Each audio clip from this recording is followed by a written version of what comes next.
So for those of you with like bad anxiety or depression and things like that, like mental illness, I just challenge you to examine yourself, like really examine yourself, because what I've seen, like, so through my spiritual journey has been linked to my struggles with mental illness, right?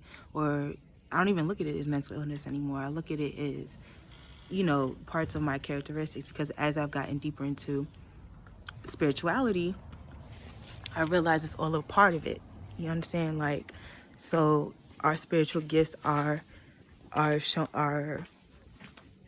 reflected, are played out in different ways, right? Because we're different people, but we're kind of told to behave in a certain way toward what right and wrong is, right?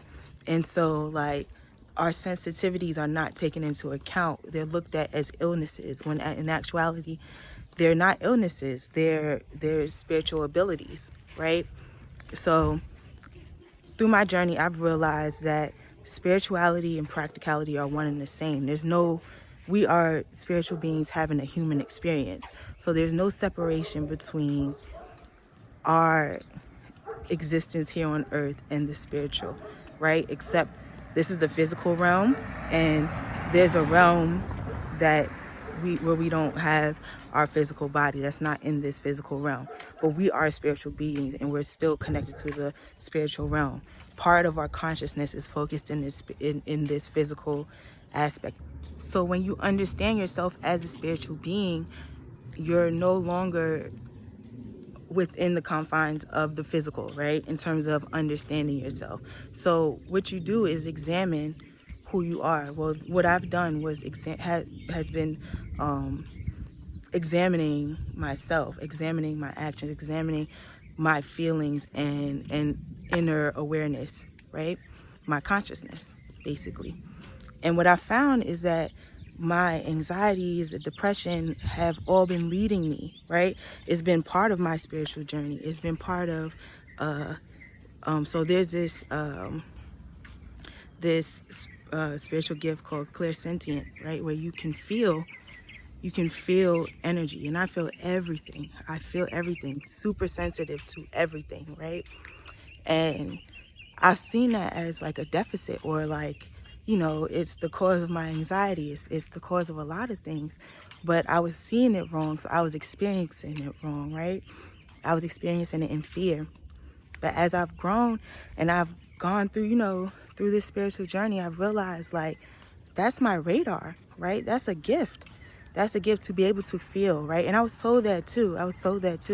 That I can look at it as heightened sensitivity to the world around me, right? So that's radar. So for example, like every time I feel like I'm not in the right place, like physically in the right place, like I need to move places, I get this twitch in my eye, right? And at first when I was younger, I thought it was like, I thought I had a tumor or something. I don't know. I thought something was about to happen to me. But when I finally got into alignment of where I was supposed to be, it stopped instantly. It was going on for a year, and it stopped instantly the moment I set foot on that. At that time, it was on campus at Spelman, right? So, and it just stopped automatically, and I thought that was crazy. But there's another thing as well. Like, I've realized that when I don't say what I need to say, like I get downloads from the divine of things that I need to say, whether it's to people, or to specific people, or just to say out loud in general. And sometimes I hesitate and I don't say it because, risk of judgment or whatever, my fear is holding me back. But it's literally gotten to a point where I can't hold back what I say. And it's not coming from a bad place. It's not like saying things in judgment or anything like that, but it's literally messages from the divine, and right, and it comes out super passionate sometimes, and it's like, not fully understood sometimes. No, not necessarily. Not necessarily. I wouldn't say that.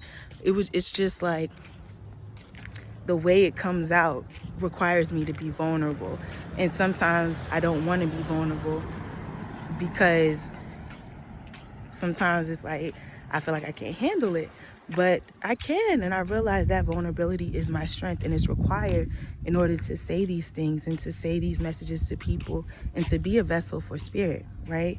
So I realize when I don't say the things I need to say, I get this bad cough. And the moment I say it, the cough is gone. Like, this could be a cough with, like, a whole chest cold. And the moment I say the thing I need to say, it's gone. I lied to you not. It's things like that are just that hypersensitivity.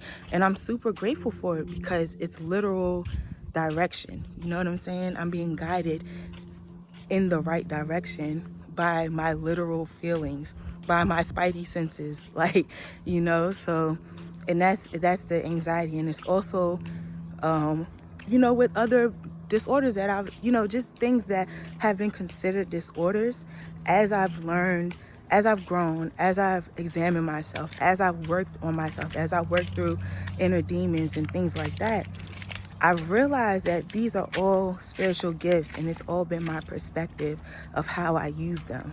You know what I'm saying? So I just wanted to say, I challenge people to examine themselves and not see themselves as less than, because everybody is a spiritual entity having this human experience, and we have more power than we know.